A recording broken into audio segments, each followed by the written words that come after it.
یشکر نے حیرانی سے رشاقہ کو خیمے میں داخل ہوتے دیکھا، پریشان ہو گئے۔ خوبصورت مسکراہٹ ہونٹوں پر بکھیرتے ہوئے وہ اس کے قریب ہوئی اور اس کے زخمی کندھے کو دیکھنے لگے۔ زخم اتنا بڑا نہیں تھا کہ یشکر دیکھ بھال کی ضرورت محسوس کرتا، مگر رشاقہ فوراً اپنے نطاق سے ایک پٹی پھاڑ کر اس کا زخم صاف کرنے لگے۔ وہ خشک لہجے میں بولا، یہ اتنا بڑا زخم نہیں ہے کہ علاج کی ضرورت پڑے۔ البتہ اس نے رشاقہ کو پیچھے دھکیلنے کی کوشش نہیں کی تھی۔ وہ شرارتی لہجے میں بولی، میں علاج نہیں کر رہی، خون صاف کر رہی ہوں۔ یشکر نے طنزیہ لہجے میں پوچھا، اپنی ملکہ کی چمچی میرے پاس کیا لینے آئی ہے؟ وہ برا منہ بناتے ہوئے بولی، میں ملکہ قتیلہ کی چمچی نہیں سہیلی ہوں، اور سچ کہوں تو اس وقت ان کی نظر سے چھپ کر آپ کا شکریہ ادا کرنے آئی ہوں۔ کس بات پر؟ یشکر نے حیرانی ظاہر کی۔ آپ نے جھگڑا ترک کر کے میرا مان رکھ لیا۔ میں نے منقر بن اسقا کی بات مانی ہے کہ وہ عقل مند اور مخلص شخص ہے۔ مجھے آپ کے جھوٹ سے کوئی فرق نہیں پڑتا۔ کندھا صاف کر کے وہ اس کے ساتھ ہی بستر پر بیٹھ گئی تھی۔ بہتر ہوگا تم وہاں بیٹھو، ورنہ وہ نک چڑھی گھمنڈی لوڑیا یہاں آ گئی تو جانے کیا بکواس شروع کر دے اور مجبوراً مجھے اس کی زبان کاٹنا پڑے۔ رشاقہ شاکی ہوئی، آپ میرے سامنے میری سہیلی کا مذاق اڑا رہے ہیں۔ یشکر اطمینان سے بولا، میں اس کے سامنے بھی اس کا مذاق اڑاتا رہا۔ وہ موضوع تبدیل کرتے ہوئے ناز سے بولی، پتا ہے بنو اقرب کے کتنے ہی جوان مجھ سے شادی کے خواہش مند تھے، اور اب بنو قریظہ کے بھی زیادہ تر جوان یہ تمنا ظاہر کر چکے ہیں۔ وہ سادگی سے بولا، میں تمہارا سرپرست نہیں ہوں کہ کسی کے ساتھ تمہارا رشتہ جوڑ سکوں۔ اپنی گمنڈی سہیلی کو بتاؤ تاکہ کسی مناسب جوان سے تمہاری شادی کروا دے، یا کسی کو پسند کرتی ہو تو اس کا نام بتا دو۔ وہ برا مناتے ہوئے بولی، آپ نے یہ نہیں پوچھا کہ میں نے بنو اقرب کے کسی جوان کو کیوں پسند نہیں کیا، یہاں تک کہ ضحاک بن عتیق نے میرے حصول کے لیے سر دھڑ کی بازی لگا دی تھی۔ ضرورت ہی کیا ہے پوچھنے کی؟ وہ شکوہ بھری نگاہوں سے اس کے چہرے پر گاڑتے ہوئے بولی، میں نے جوان ہونے کے ساتھ ہی ایک دلیر فارسی شمشیر سن کا ذکر سنا تھا جس نے قذافوں کا حملہ پسپا کر دیا تھا، اور پھر ایک دن پتا چلا کہ وہ فارسی جوان بنو نوفل کے درجن بھر آدمیوں کو تحت تیغ کر کے اپنی محبوبہ کو ساتھ لے کر نکل گیا ہے، اور میں غائبانہ ہی اس سے متاثر ہو گئی تھی۔ اس نے اپنے دماغ میں میں نے اپنے دماغ میں اس کی ایک خیالی تصویر بنائی ہوئی تھی۔ جب آپ آما کے نقلی نام سے سامنے آئے تو مجھے لگا میرے فارسی محبوب کو بالکل ایسا ہی ہونا چاہیے، اور خوش قسمتی سے وہ آپ ہی تھے۔ اس کا بے باک اعتراف سن کر یشکر حیران رہ گیا۔ بڑی مشکل سے اس کے منہ سے نکلا، رشاقہ تم غلط دروازہ کھٹکھٹا رہی ہو۔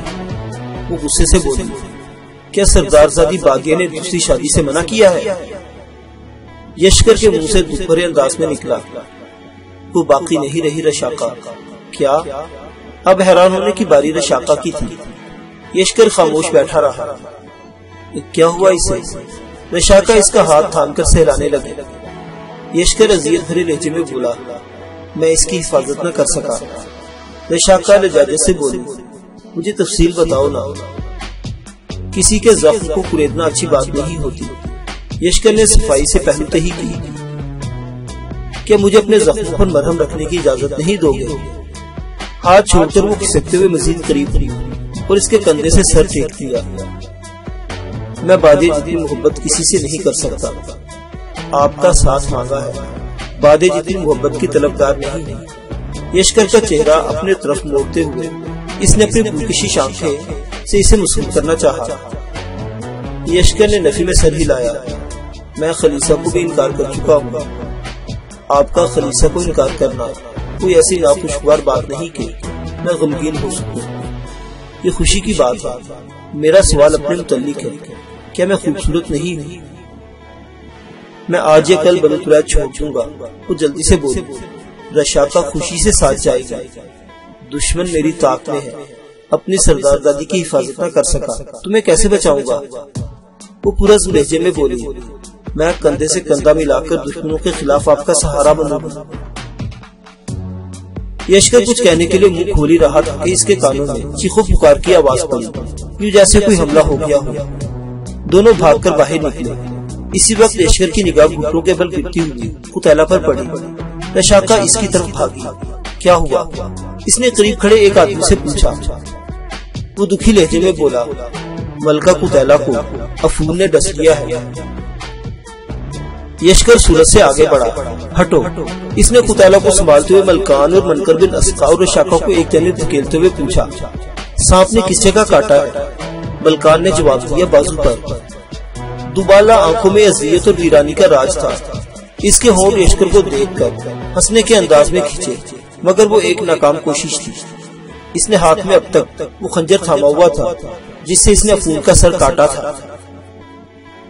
اس کے ہاتھ سے خنجر لے کر یشکر نے فوراً سانپ کے ڈک لگنے کی جگہ ایک چیرا لگایا اور ایک دم جھک کر زخم کے ساتھ اپنے ہونٹ جوڑ دیے۔ وہ جگہ نیلی پڑنا شروع ہو گئی تھی۔ وہ صورت سے خون چوس رہا تھا۔ زہر کا ذائقہ اس کے لیے انجان نہیں تھا۔ کلی بھر خون چوس کر اس نے ایک جانب تھوکا اور دوبارہ قتیلہ کے بازو سے ہونٹ جوڑ دیے۔ اگلی کلی کر کے وہ دوبارہ خون چوسنے لگا۔ وہ بار بار یوں کرتا رہا یہاں تک کہ قتیلہ کے خون میں زہر کا ذائقہ ختم ہو گیا تھا۔ قتیلہ کو بھی اپنے رگوں پے میں ہونے والی اذیت ختم ہوتی محسوس ہوئی۔ اس کی آنکھیں نقاہت سے بند ہو رہی تھی۔ دودھ کا کٹورا بھر لاؤ۔ قریب کھڑی رشاقہ کو کہہ کر یشکر نے قتیلہ کی ٹانگوں اور کندھوں کے نیچے ہاتھ ڈالا اور باہوں میں بھر کر اوپر اٹھا لیا۔ اس وقت قتیلہ کی بند ہوتی آنکھوں میں شدید حیرانی ہوئی، لیکن وہ خاموش نہیں تھی۔ خیمے میں جا کر یشکر نے اسے لکڑی کے تخت پر لٹایا۔ اتنی دیر میں رشاقہ بھاگتے ہوئے دودھ کا کٹورا لے آئی۔ یشکر نے قتیلہ کے کندھے کے نیچے ہاتھ رکھ کر اسے سہارا دے کر دودھ کا کٹورا اس کے ہونٹوں سے لگا دیا۔ تھوڑا سا دودھ پی کر رشاقہ نے چہرہ ہٹانا چاہا، مگر یشکر سخت لہجے میں بولا، رشاقہ اس سے پورا کٹورا خالی کرواؤ۔ وہ دوبارہ پینے لگی۔ کٹورا خالی ہونے تک یشکر نے اسے لیٹنے کی اجازت نہیں دی تھی۔ کٹورا خالی ہوتے ہی یشکر نے اسے آرام سے پیچھے لٹا دیا۔ رشاقہ اس کے بازو کا زخم صاف کر رہی تھی۔ پٹی نہ باندھنا، اسے اور دودھ پلاؤ اور فی الحال سونے نہ دینا۔ رشاقہ کو ہدایت دے کر وہ کھڑا ہو گیا۔ رشاقہ بلیلہ کو مخاطب ہوئی، اور دودھ لاؤ۔ وہ سری راتی ہوئی باہر نکل گئی تھی۔ طبقہ، خلیصہ اور دوسری خواتین اکٹھے خیمہ سے بھر گیا تھا۔ یشکر باہر نکل گیا۔ منکر بن اسقا نے قریب آ کر اس کے کندھوں پر ہاتھ رکھتے ہوئے ممنونیت بھرے لہجے میں کہا، شکریہ فارسی شہزادے۔ یشکر نے مسکرانے پر اکتفا کیا تھا۔ ملکان نے اس کی پیٹھ تھپتھپاتے ہوئے کہا، ویسے افون کے ڈسے ہوئے شخص کا زہر چوسنے والوں کو کبھی بچتے نہیں دیکھا۔ یشکر ہنسا، معلومات میں اضافہ کرنے کا شکریہ۔ امریل اس کے قریب آ کر عقیدت سے بولا، آپ واقعی میری توقع سے زیادہ صلاحیتوں والے ہیں۔ باقی بھی قریب آ کر اس کی تعریف و توصیف میں رتن لسان تھے۔ یشکر ان سے اصل واقعہ پوچھنے لگا جو منکر بن اسقا نے تفصیل سے دہرا دیا۔ آخر میں وہ پوچھ رہا تھا، ملکہ قتیلہ کے بعد ہمارے سردار آپ ہیں، بتائیں ان کا کیا کریں؟ اس کا اشارہ قیدیوں کی طرف تھا۔ یشکر مزاحیہ لہجے میں بولا، ان کا فیصلہ تو تمہاری سلطانی ہی کرے گی۔ میں نے کچھ کہا تو شاید اس حالت میں بھی تلوار سونپ کر اٹھ کھڑی ہو۔ ملکان ہنسا، نہیں اس حالت میں ویسی غلطی نہیں کرے گی۔ یشکر نے مشورہ دیتے ہوئے کہا، تمام کو ان ستونوں سے بنا رہنے دو۔ سانپ لانے والی خاتون کو بھی ستون کے ساتھ باندھ دو تاکہ یہ چند گھنٹے دھوپ سینک سکے۔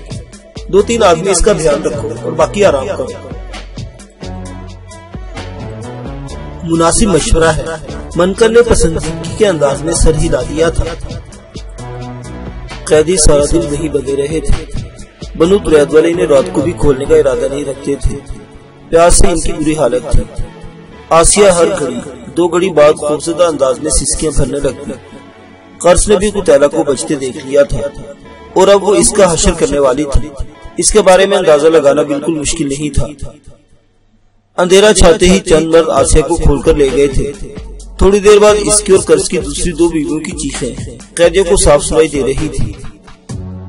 رات کا کھانا کھا کر ملکان، منکر، قریب، اسرف، امریل اور رشاقہ یشکر کے خیمے میں جمع ہو گئے تھے۔ انہیں اکٹھا ہو کر اپنے پاس آتا دیکھ کر یشکر حیران رہ گیا تھا۔ گفتگو کی ابتدا منکر نے کی تھی۔ ہم مشورہ کرنے حاضر ہوئے ہیں۔ یشکر بے اطمینانی سے بولا، اس کے لیے تمہاری سردارنی موجود ہے۔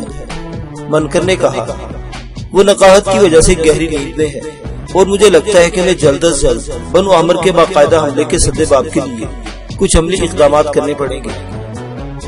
یشکر نے اس بات میں سر ہلاتے ہوئے کہا، بالکل ٹھیک سوچ رہے ہو، لیکن اس متعلق میرا مشورہ بیکار ہے کیونکہ میں کل صبح بنو تریت سے جا رہا ہوں۔ منکر شاکی ہوا، ہمیں مشکل میں چھوڑ کر چلے جانے کو بھی تمہاری بزدلی تو نہیں، مگر اپنے ساتھ زیادتی ضرور سمجھوں گا۔ بنو تریت نے تمہیں بیماری کی حالت میں پناہ دی، تم نے اتنا عرصہ یہاں بیماری کی حالت میں گزارا، اور جب صحت مند ہو گئے اور بنو تریت کو تمہاری مدد کی ضرورت پڑی تو تم جا رہے ہو۔ وہ صاف گوئی سے بولا، گزشتہ رات میں نے جان پر کھیل کر بنو تریت کے احسانی کا بدلہ چھپایا ہے، بلکہ آج بنو تریت کی سردارنی کا احسان بھی لوٹا چکا ہوں، اور اب یہاں سے ڈر کر نہیں جا رہا بلکہ جانا میری مجبوری ہے۔ بجا فرمایا۔ منکر برا مانے بغیر بولا، مگر ہماری تعداد نہایت مختصر ہے، ملکہ قتیلہ بستر کی ہو کر رہ گئی ہے، اور اس وقت ہمیں تم جیسے لڑاکوں کی ضرورت ہے، ورنہ بنو عامر کے عتاب سے ہمیں صحرائے اعظم کے کسی کونے میں پناہ نہیں ملے گی۔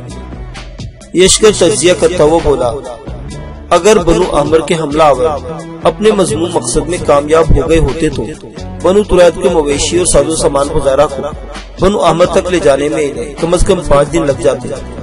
بنو عامر والے بھی اتنے یا اس سے 1 آدھ دن زیادہ انتظار کریں گے، اور اس کے بعد اپنے آدمیوں کی خیر خبر لیں گے، اور پھر وہاں سے چل کر یہاں تک آنے میں گھڑ سواروں کو بھی 1 آدھ دن تو لگ جائے گا۔ اس لحاظ سے تمہارے پاس 6 دن ہے، جس میں سے 1 دن گزر چکا ہے، اور امید ہے 3-4 دنوں تک تمہاری سردارنی بالکل ٹھیک ہو جائے گی، اس لیے میری ضرورت تو باقی نہ رہی۔ ملکان کے ہونٹوں پر پھیکی مسکراہٹ نمودار ہوئی۔ یہ تجزیہ ہم پہلے ہی سے کر چکے ہیں، یہ بھی مان لیتے ہیں کہ تم بنو تریت کا کوئی احسان باقی نہیں رہا، بس یہ بتا دو ہمارے درخواست کو روکو گے کہ نہیں۔ یشکر ہنسا، تمہاری سردارنی یہ درخواست کرے تو سوچا جا سکتا ہے۔ منکر خفیف ہوتا ہوا بولا، اسے تم جانتے ہو۔ رشاقہ امید بھرے لہجے میں بولی، اگر میں کہوں پھر بھی نہیں رکو گے؟ تم لوگوں نے مجھ سے غلط امیدیں باندھ دی ہیں، میں اکیلا بنو عامر کے خلاف اپنا سر کٹانے کے علاوہ کیا کر سکتا ہوں؟ رشاقہ بے واقعی سے اس کا ہاتھ تھامتے ہوئے بولی، تم اکیلے نہیں ہو، پورا بنو تریت تمہارے پیچھے کھڑا ہے۔ یشکر بے بسی سے بولا، بنو تریت کی سردارنی ایک تلخ مزاج گھمنڈی ہے، ہم دونوں اکٹھے رہے تو دشمن کے بجائے ایک دوسرے کے خلاف تلواریں سونٹتے رہیں گے۔ منکر بھی نسخہ بولا، گزشتہ رات تم دونوں نے 1.5-2 درجن بہترین لڑاکوں کو خاک چٹائی ہے، باقی ملکہ قتیلہ اقرار کرے یا نہ کرے مگر وہ تم سے متاثر ہے، بس تھوڑی سی ضدی ہے اور اپنی مرضی چلانا پسند کرتی ہے، ورنہ بلا شک و شبہ وہ بہترین اور باصلاحیت سردارنی ہے، اپنے قبیلے کے افراد سے محبت کرتی ہے اور ان کی بہتری کے لیے کوشاں رہتی ہے۔ یشکر اپنے لہجے میں بولا، میں چند دن سے زیادہ یہاں نہیں ٹھہر سکتا، کم از کم 1 ماہ۔ رشاقہ اس کا بازو پکڑ کر ناز بھرے انداز میں اس کی قریب ہوئی اور یشکر کے اسبات سے پہلے اعتماد سے بولی، بس طے ہو گیا، ہم دونوں 1 ماہ بنو تریت میں رہیں گے اور پھر ہم تم لوگوں سے الوداع ہوں گے۔ منکر نے حیرانی سے پوچھا، ہم لوگ؟ وہ اطمینان سے بولی، جی چچا جان، میں اور یشکر۔ یشکر نے تردید یا تائید کی کوشش نہیں کی تھی۔ منکر نے حیرانی سے پوچھا، ملکہ قتیلہ سے پوچھ لیا ہے؟ رشاقہ نے بے پرواہی سے کندھے اچکائے، انہیں کیا اعتراض ہوگا؟ منکر نے امکان ظاہر کیا، اگر اس نے منع کر دیا وہ بات کا مسئلہ ہے۔ رشاقہ کے اطمینان میں کوئی فرق نہیں آیا تھا۔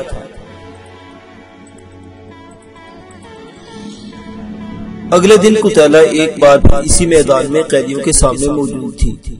نقاہت اور کمزوری کے باوجود اس نے بستر پر لیٹنا پسند نہیں کیا تھا۔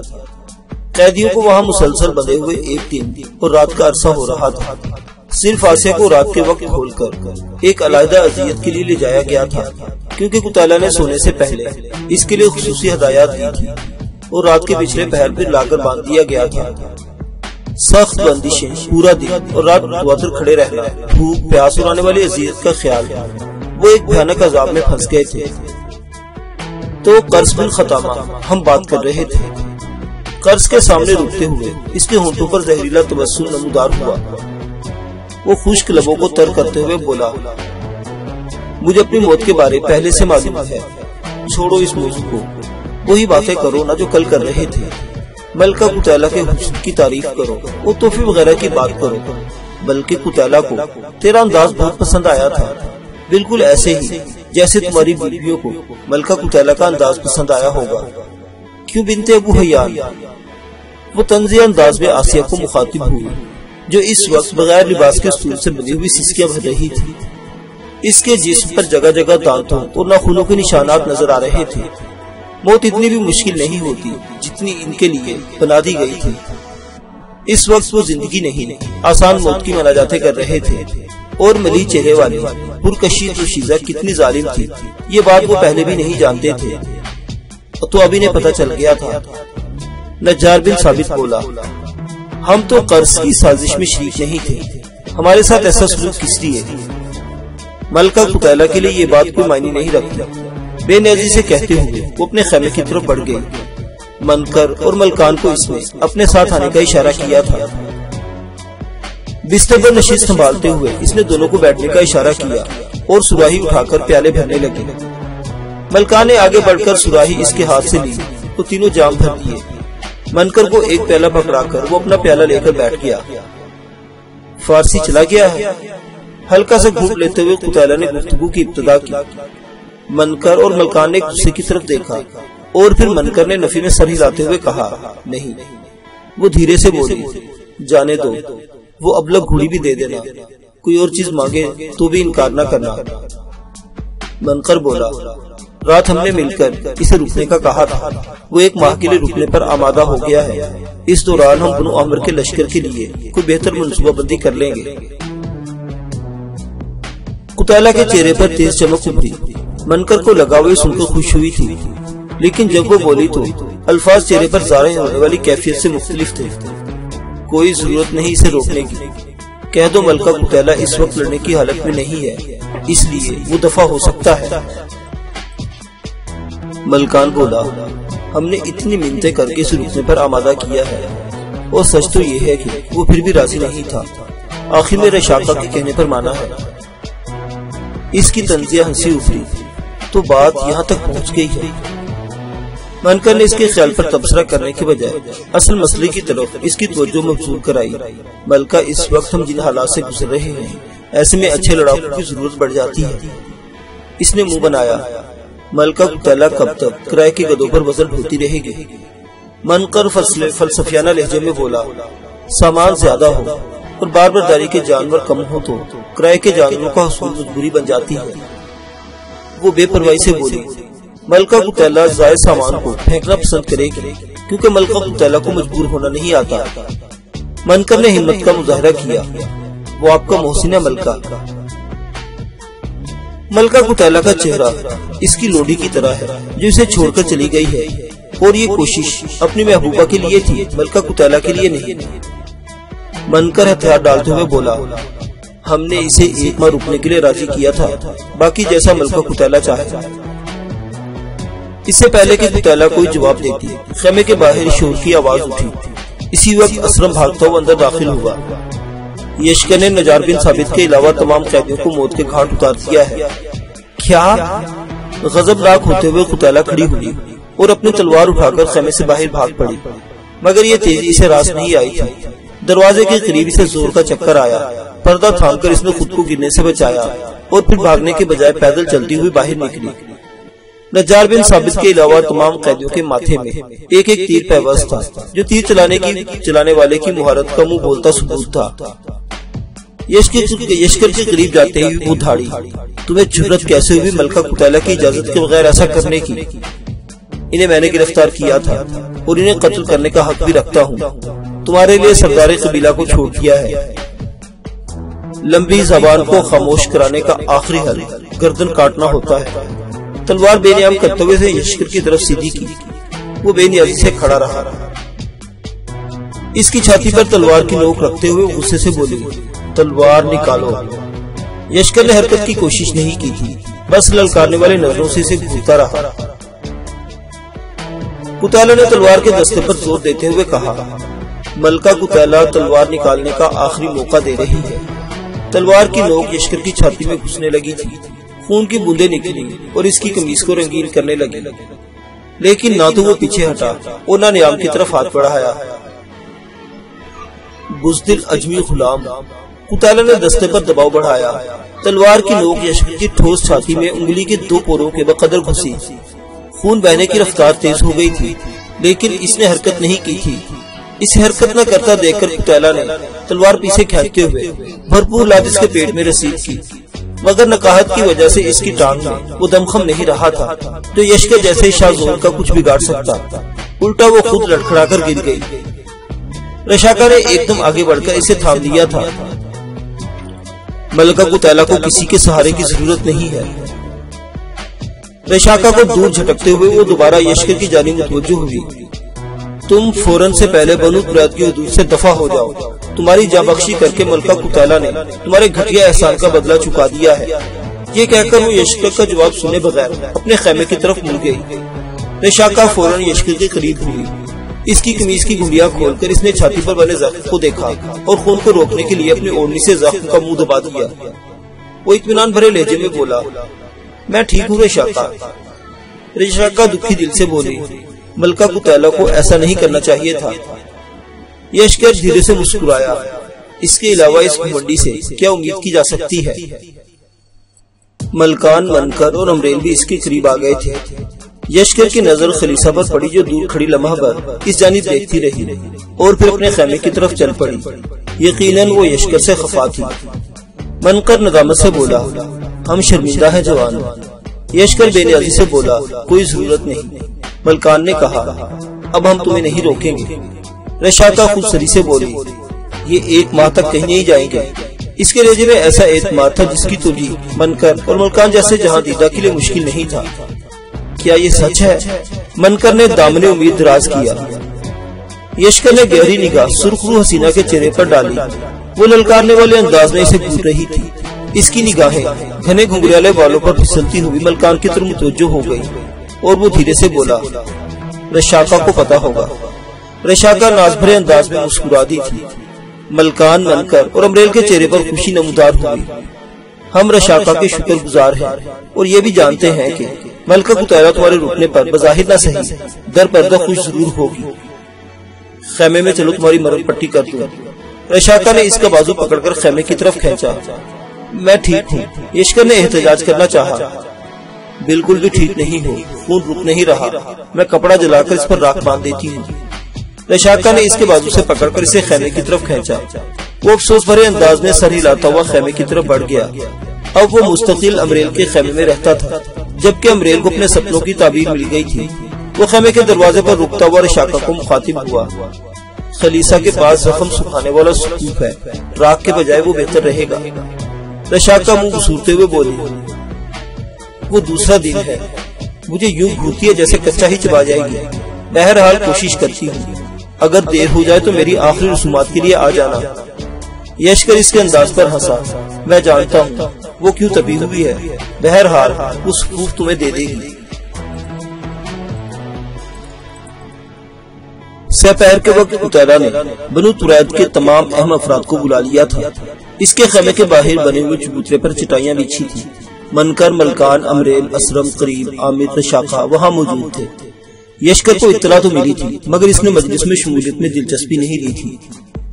قتیلہ نمایاں جگہ نشست سنبھالتے ہی بغیر کسی تمہید کے بولی، تمام لوگ مستقل قریب میں پیش آنے والے خطرے سے واقف ہیں اور تمہیں بلانے کا مقصد اگلا لاہ عمل طے کرنا ہے۔ اس ذمہ میں اپنے سمجھ کے مطابق بلا جھجک تمام اپنے مشورے دیں۔ قریب نے کہا، ہمیں پہرے داروں کی تعداد بڑھا دینی چاہیے اور زیادہ سے زیادہ تیر تیار کرنے چاہیے تاکہ جو ہی بنو احمر والے آتے ہیں ہم انہیں دوری سے روک سکیں گے۔ قتیلہ نے نفی میں سر ہلایا، وہ اتنی تعداد میں آئیں گے کہ ہمارے تیر انداز انہیں نہیں روک پائیں گے۔ امریل نے کہا، ان کی آمد سے پہلے ہمیں ان پر چڑھائی کر دینا چاہیے۔ ہمارے پاس ماہر شمشیر زنوں کی کمی ہے، 30-40 شاہ سوار بنو احمر پر حملہ کر کے اپنی ہلاکت کا سامان ہی کریں گے۔ قتیلہ نے امریل کے مشورے کو بھی قابل اعتنا نہیں جانا تھا۔ منکر بن اسقا بولا، ہم لڑ نہیں سکتے، یہاں سے کوچ کرنا پڑے گا۔ کب تک بھاگتے پھریں گے؟ اکیلا آدمی نہیں کہ آسانی سے چھپ جائے، پورے قبیلے کو ڈوبنا اتنا مشکل نہیں ہوگا۔ اسود بولا، نجار بن ثابت کو رہا کر کے سلو کی کوشش کرتے ہیں، بے فائدہ کوشش ہوگی۔ نجار بن ثابت کے 2 بھائیوں کو ملکہ قتیلہ نے قتل کیا ہے، خود اس نے ملکہ قتیلہ سے ہزیمت اٹھائی ہے۔ اس سے صلح چند دنوں تک قائم رہے گی اور بنو طریت پر حملہ کرنے کے لیے وہ زیادہ عرصہ انتظار نہیں کرے گا۔ رشاقہ بولی، کیا یہ ممکن ہے بنو نصر کے معزز سردار سے مدد کی درخواست کی جائے؟ امید ہے دونوں قبیلے مل کر بنو عمر کا مقابلہ آسانی سے کر لیں گے۔ ملکہ قتیلہ بنو نصر کے سردار کو اچھی طرح جانتی ہے، وہ قبیلے کی سلامتی کے اپنی بیٹی کو داؤ پر لگا سکتا ہے تو کسی دوسرے قبیلے کی مدد کے لیے کیوں آمادہ ہوگا؟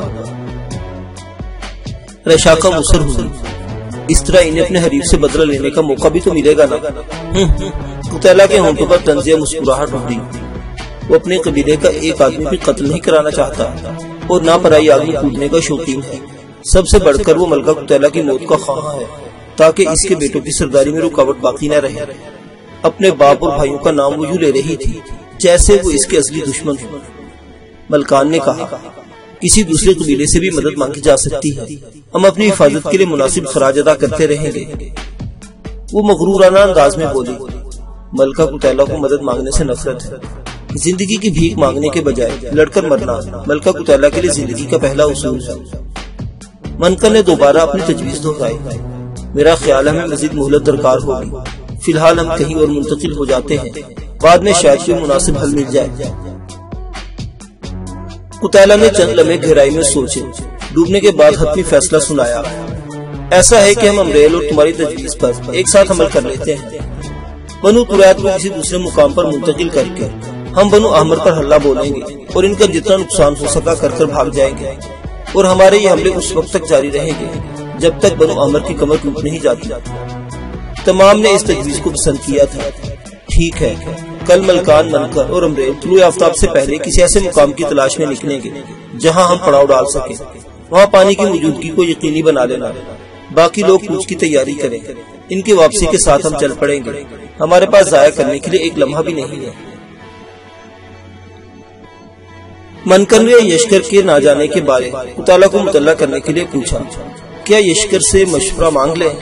قتیلہ نے ناک منہ چڑھاتے ہوئے کہا، تم ملکہ قتیلہ کے فیصلے پر ایک اجنبی غلام سے رائے مانگو گے؟ منکر جلدی سے بولا، نہیں ملکہ، میرا یہ مطلب نہیں تھا۔ وہ اب تک گیا کیوں نہیں جبکہ ملکہ قتیلہ نے اسے جانے کا حکم دیا تھا؟ یہ کہتے ہوئے اس نے کڑی نظروں سے رشاقہ کو گھورا، کیا اس کے رکنے میں کسی کا ہاتھ ہے؟ رشاقہ کے کچھ کہنے سے پہلے منکر نے کہا، کسی کا بھی ہاتھ نہیں، وہ بس اس لیے رکا ہے کہ ملکہ قتیلہ کی صحت یابی کے بعد ادھورے مقابلے کی تکمیل کر سکے۔ ملکہ قتیلہ اس حالت میں بھی ایک فارسی غلام سے مقابلہ کر سکتی ہے، اسے بتا دو صبح پہلی روشنی کے ساتھ ملکہ قتیلہ کی تلوار اس کی گردن ناپنے کو بے نیام ہوگی۔ منکر نے انکار میں سر ہلایا، یہ مناسب نہیں ہے۔ وہ بھڑکتے ہوئے بولی، کہ ملکہ قتیلہ کو تمہاری اجازت کی ضرورت پڑے گی؟ ہاں، منکر نے جرأت مندی سے کہا، کیونکہ ملکہ قتیلہ کی شکست کسی ایک فرد کی نہیں، پورے بنو طریت کی ہار ہے۔ ملکہ قتیلہ وہ دھاگا ہے جس نے بنو طریت کے مرد و زن کو موتیوں کی طرح اپنی گرفت میں جکڑا ہوا ہے، اور اس دھاگے کے ٹوٹنے پر بنو طریت کے تمام لوگ بغیر دھاگے کے منکوں کی طرح بکھر جائیں گے۔ ہمارے تسلیم کرنے نہ کرنے سے یشکر کی شمشیر زنی پر سوال نہیں اٹھایا جا سکتا۔ ملکہ قتیلہ بھی جانتی ہے کہ وہ بیماری کی حالت میں یہ مقابلہ نہ کر سکے گی، اس لیے ملکہ قتیلہ جب تک صحتیاب نہیں ہو جاتی ہم انتظار کریں گے۔ اسے بتا دینا کہ ملکہ قتیلہ اس کی شکل دیکھنا نہیں چاہتی۔ منکر کی بات کو ناگواری سے تسلیم کرتے ہوئے اپنے خیمے کی طرف بڑھ گئی۔ باقی بھی کھڑے ہوئے تھے۔ سورج کا رنگ غرق ہونے کے خوف سے پیلا پڑ چکا تھا۔ اسے پوجنے والے اگر اس کے ڈوبنے کی حالت پر غور کرتے تو انہیں معلوم ہوتا کہ وہ ایک عظیم طاقت کے سامنے کتنا بے بس ہے۔ تمام اپنے خیموں کی طرف بڑھ گئے، البتہ منکر کا رخ یشکر کے خیمے کی طرف ہو گیا تھا۔ رشاقہ بھی اس کے ساتھ ہو رہی تھی۔ تھوڑی دیر بعد وہ یشکر کے سامنے بیٹھا اسے تمام تفصیل بتلا رہا تھا۔ اسی دوران رشاقہ نے شہد ملے دور سے اس کی تواضع کی تھی۔ ساری بات سننے کے بعد یشکر بولا، بہتر مشورہ ہے لیکن اس میں بھی کچھ خامیاں ہیں۔ بھلا کون سی؟ منکر نے دلچسپی ظاہر کی۔ بنو عامر پر صرف ایک ہی بار حلہ بولا جا سکتا ہے، اس کے بعد وہ ہوشیار ہو جائیں گے اور اپنی مرتبہ کوئی ایسی کوشش خوشی کہلائے گی۔ اور دوسرا، جب ان پر حملہ کر کے واپسی ہوگی تو کیا وہ پیچھا نہیں کریں گے؟ یقیناً وہ کھوج لگا کر آپ کے پیچھے پیچھے بنو طرید پہنچ جائیں گے اور نتیجہ واضح ہے۔ یشکر نے ہاتھ کو اکڑا کر خنجر کی طرح اپنے گلے پر پھیر کر گلا کٹنے کا اشارہ کیا۔ بنکر بن اسکا پریشان ہو گیا۔ چند لمحوں بعد اس کی پھنسی پھنسی آواز نکلی، پھر کیا کرنا چاہیے؟ ایک اور تجویز بھی ہے، یشکر نے انکشاف کیا۔ بنکر نے کہا، میرا نہیں خیال کہ ملکہ قتیلہ آپ کی تجویز پر عمل کرنا چاہے گی۔ یشکر اطمینان سے بولا، میں اسے سنبھال لوں گا۔ ناممکن ہے، بنکر بے بسی بھرے لہجے میں بولا۔ ابھی اس ضدی نے حکم دیا ہے کہ آپ اس کے سامنے نہیں آئیں گے۔ یشکر ہنسا، اسے صرف ایک مسئلہ ہے۔ وہ کیا؟ رشاکا نے بے صبری ظاہر کی۔ یشکر نے کہا، وہ چاہتی ہے میں اسے ملکہ قتیلہ کہوں۔ بنکر نے پوچھا، تو آپ ایسا ہی کہیں گے؟ نہیں، یشکر نے نفی میں سر ہلایا، مجھے سردار زادی کہنا اچھا لگتا ہے۔ رشاکا نے پوچھا، کہ ملکہ قتیلہ سچ مچ سردار زادی بادیہ جیسی دکھتی ہے؟ ہاں، اگر اس کی بدمزاجی کو نظر انداز کر دیا جائے تو بالکل میری سردار جیسی ہے۔ بنکر نے پریشانی ظاہر کی، اگر آپ اسے ملکہ قتیلہ کہہ کر نہیں پکاریں گے تو مسئلہ کیسے حل ہوگا؟ وہ مجھ پر چھوڑ دو۔ یشکر نے اعتماد ظاہر کیا۔ بنکر نے کہا، تو پھر اپنا منصوبہ ہی بتا دو، وہ اپنی سردارنی سے سن لینا۔ اجازت چاہوں گا۔ منہ بناتے ہوئے بنکر نے باہر کی راہ لی۔ آپ کے لیے کھانا لاتی، رشاکا وارفتگی بھرے لہجے میں کہتی ہوئی باہر نکل گئی۔ معزز سامعین حضرات، عرب و عجم کی یہ دلچسپ داستان ابھی جاری ہے، بقیہ واقعات اگلی قسط میں۔ اس وقت کے لیے اجازت دیں۔ اللہ حافظ۔